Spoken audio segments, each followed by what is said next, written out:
Hey guys, welcome to this week on the Real DVD Watchers. I haven't done a video for a week or so. Sorry for not doing it last week. I did record a video, but the sound vanished, so that's why it didn't go on. I'm going to be reviewing Harry Potter and Half-Blood Prince this week. I watched this on Blu-ray. First up, really great looking movie. Definitely one to watch on Blu-ray. Not one of the best. A lot of the movie is kind of in the dark in places, and it doesn't look that amazing. But a lot of the shots, like in the snow location, and a lot of the tracking shots of like the train and stuff taking Harry to Hogwarts look amazing. But anyway, the film itself, this is the 6th movie in the Harry Potter series, I think. So you have Harry Potter and the Philosopher's Stone, or the Sorcerer's Stone, I think it's called in the US. Then there's also Harry Potter and the Chamber of Secrets, which is number 2. Number 3 is Harry Potter and the Prisoner of Azkaban. Number 4, Harry Potter and the Goblet of Fire. Number 5, Harry Potter and the Order of the Phoenix. And then this is number 6, Harry Potter and the Half-Blood Prince. Obviously there's one more book that follows this one, which is Harry Potter and the Deathly Hallows, which is going to be split into 2 movies, Deathly Hallows Part 1 and Part 2, which are going to be released in 2011 and 2012, I believe. Yeah, so there's going to be a big space in part between them. Probably, I think they've split those movies either because they couldn't fit it all into one, or just they, want to make as much money as they can out of this franchise, which is probably true. This movie, while it's not the best Harry Potter movie, it's still pretty good. I've mentioned in the DVD update, but I'm going to talk more about it now, is that this movie is a lot darker and has kind of a more serious tone to some of the others. I'm going to talk through the plot of the movie first up. So yeah, this is Harry's 6th year at Hogwarts, so he's coming up to his final year at the school, and you can kind of tell that he's at that age when you are a lot older, and there's definitely, this is definitely not the same Harry Potter as the first movie. This story is basically about, it's kind of, there's obviously from the last movie, Voldemort is alive. Voldemort is basically an evil wizard. You know the story of Harry Potter, I'm sure.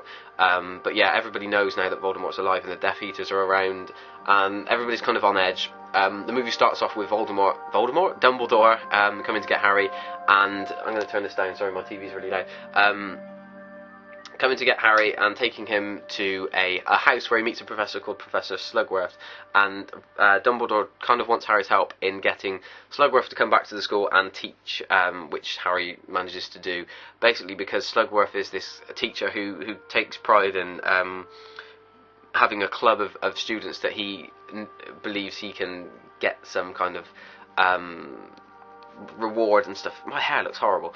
Some kind of reward and stuff from. He basically treasures the pupils that have a lot of talent and a lot of skill, and are going to become famous. That's a really rubbish trying to explain that, but never mind. So yeah, this movie is a lot about Dumbledore and Harry learning more about Voldemort's past, and using Slughorn to find out more about Voldemort, and it kind of all transpires, and you get a big setup to the next movie, and that's entirely what this movie feels like. It just feels like a big build up to the final movie.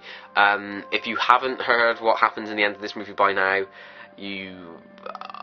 well done, because it's one of the big, obviously a character dies in this movie. I'm not going to say who, in case you haven't, which you should have done by now. If you haven't read the books and you're not interested in this series, then maybe you haven't. But yeah, there's a big character death at the end of this movie, and while in the books it was shocking, it was sad, it was really really a big twist in the story. It didn't feel much like it. It kind of just felt like I don't know. There was no emotion or no shock factor or anything to it. It kind of just felt really. They played it down a lot. And I'm really surprised that they didn't kind of make it feel more epic. And I think that's kind of the reason why this movie doesn't really feel like a complete film. It just feels like a build-up, is because even when it builds up to that point when this character dies, it doesn't do anything with it. It just kind of goes over the top of it. This whole movie feels like it's just going on a line. Like the whole film just feels like a line, like a straight line. There's no kind of rise or fall or anything. It's just like a straight line. The whole film, I enjoyed it for what it is. It's just, like I said, it just feels like a big setup for the final movie, which I'm sure is going to be really good, because if you do pick up the Blu-ray, you get to see a trailer for the next movie, and even though it's not that long, it does look pretty good. It looks promising, and hopefully it'll be better than the book. Hopefully they'll make the ending a lot more, better than the book did, because even I didn't like the final book. I'm not going to get into that now because we're talking about this movie. But yeah, this movie's okay. If you like Harry Potter, go and watch it because it's Harry Potter. It's still got the same kind of magical niceness to it, but it's not the best movie. So there we go.